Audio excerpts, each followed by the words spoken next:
By Andrew Dalton and Dave Zelio. Los Angeles, AP. Stan Lee, the creative dynamo who revolutionized the comic book and helped make billions for Hollywood by introducing human frailties in Marvel superheroes such as Spider-Man, the Fantastic Four and the Incredible Hulk, died Monday. He was 95. Lee was declared dead at Cedars-Sinai Medical Center in Los Angeles, according to Kirk Schenk, an attorney for Lee's daughter, J.C. Lee. As the top writer at Marvel Comics and later as its publisher, Lee was widely considered the architect of the contemporary comic book. He revived the industry in the 1960s by offering the costumes and action craved by younger readers while insisting on sophisticated plots, college-level dialogue, satire, science fiction, even philosophy. Millions responded to the unlikely mix of realistic fantasy, and many of his characters, including Spider-Man, the Hulk and X-Men, went on to become stars of blockbuster films. He won the National Medal of Arts in 2008. Recent projects Lee helped make possible range from the films Avengers, Infinity War, Black Panther, and Guardians of the Galaxy, to such TV series as Agents of S.H.I.E.L.D. and Daredevil. Lee was recognizable to his fans, having had cameos in many Marvel films and TV projects, often delivering his trademark motto, Excelsior. Captain America actor Chris Evans mourned the loss on Twitter. "There will never be another Stan Lee. For decades he provided both young and old with adventure, escape, comfort, confidence, inspiration, strength, friendship and joy. He exuded love and kindness and will leave an indelible mark on so many lives." Excelsior. Lee considered the comic book medium an art form, and he was prolific. By some accounts, he came up with a new comic book every day for 10 years. "I wrote so many I don't even know.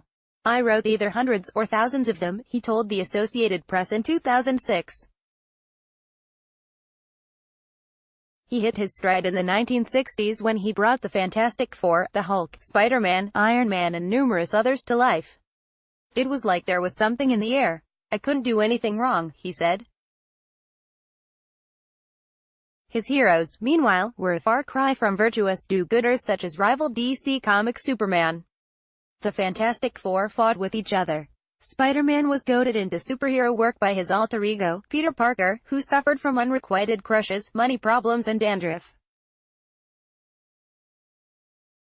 Silver Surfer, an alien doomed to wander Earth's atmosphere, waxed about the woeful nature of man. The Hulk was marked by self-loathing. Daredevil was blind and Iron Man had a weak heart. The beauty of Stan Lee's characters is that they were characters first and superheroes next. Jeff Kline, executive producer of the Men in Black animated television series, told The Blade of Toledo, Ohio, in 1998. Some of Lee's creations became symbols of social change. The inner turmoil of Spider-Man represented 60s America, for example, while the Black Panther and the Savage She-Hulk mirrored the travails of minorities and women. "I think of them as fairy tales for grown-ups," he told the AP in 2006. "We all grew up with giants and ogres and witches. Well, you get a little bit older and you're too old to read fairy tales.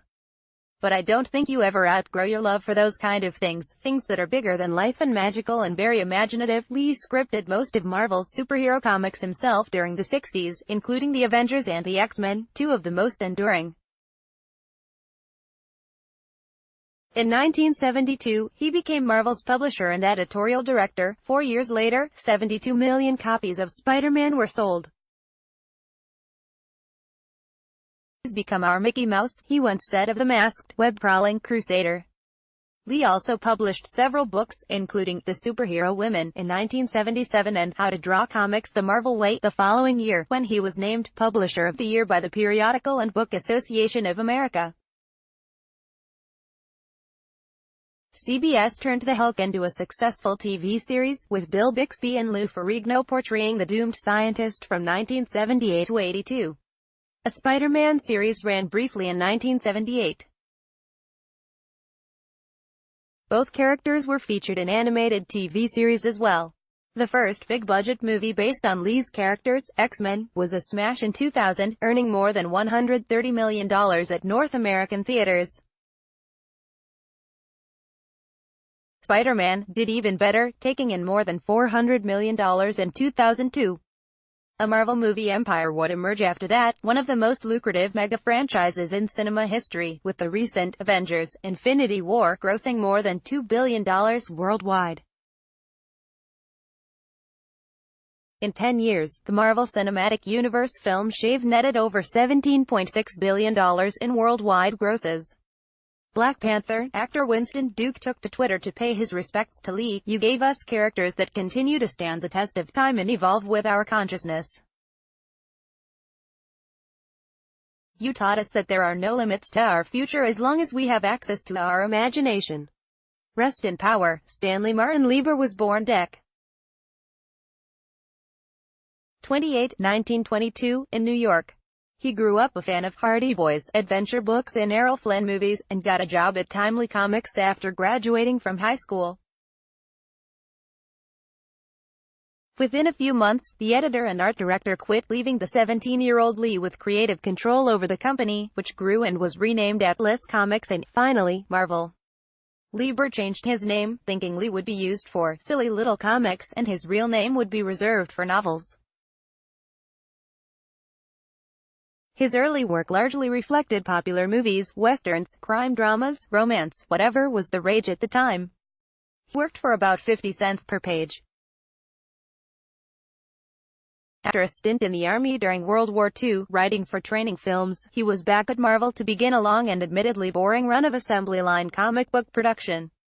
Comics in the 1950s were the subject of Senate hearings pushed by the Comics Code Authority, which frowned on gore and characters that questioned authority. Major comic book companies adopted the code as a form of self-regulation to avoid sanctions.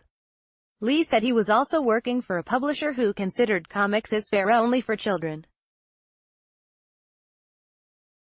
"One day I said, 'This is insane,'" Lee told The Guardian in 1979. "I'm just doing the same type of stories as everybody else. I wasn't taking pride in my work and I wanted to quit.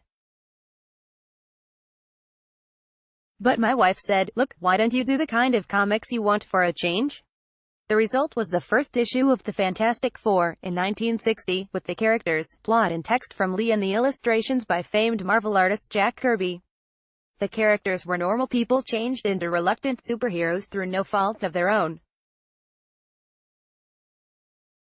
Writing in Origins of Marvel Comics, Lee described the quartet this way: "The characters would be the kind of characters I could personally relate to. They'd be flesh and blood, they'd have their faults and foibles, they'd be fallible and feisty, and, most important of all, inside their colorful, costumed booties they'd still have feet of clay." The Amazing Spider-Man followed in 1962, and before long, Marvel Comics was an industry behemoth. Lee knew his work was different, proudly noting that stories were drawn out over several issues not to make money but to better develop characters, situations and themes. He didn't neglect his villains, either. 1. The Mole Man went bad when he was ostracized because of his appearance, Lee wrote, adding it was almost unheard of in a comic book to explain why a character was what he was. Lee's direct influence faded in the 1970s as he gave up some of his editorial duties at Marvel.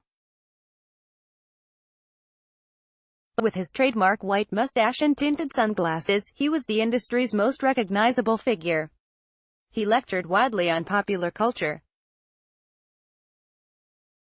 Lee moved to Los Angeles in 1981 to head Marvel Productions, an animation studio that was later purchased, along with Marvel Comics, for $50 million by New World Entertainment. As sales of comics declined, Marvel was forced into bankruptcy proceedings that meant it had to void a lifetime contract prohibiting Lee from working for anyone else. Lee later sued Marvel for $10 million, saying the company cheated him out of millions in profits from movies based on his characters. In 2000, Lee agreed to write stories for DC Comics, reinventing Superman, Batman, Wonder Woman and other signature characters for Marvel's one-time rival. DC Vice President and publisher Paul Levitz had nothing but praise when the agreement was made. With his artistic collaborators at Marvel, Stan co-created the richest imaginary universe a single comics writer has ever built, he said.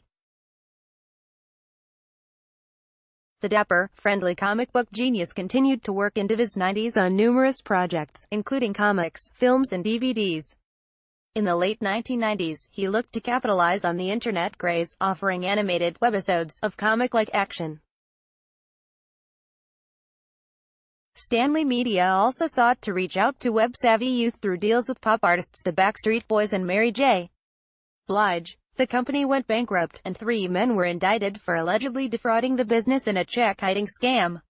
Lee wasn't implicated. After that initial failure, Lee formed the successful POW Entertainment Company to launch animated internet-based projects. Lee's wife and partner in nearly everything, Joan Lee, died on July 6, 2017, leaving a void that made her husband, by then in mental and physical decline, vulnerable to hangers-on who began to surround him. Lawsuits, court fights and an elder abuse investigation all emerged in the fight over who spoke for the elderly Lee. Lee is survived by his daughter, Joni, and a younger brother, who also worked in comics, Larry Lieber. ____ Associated Press writer John Rogers contributed to this story.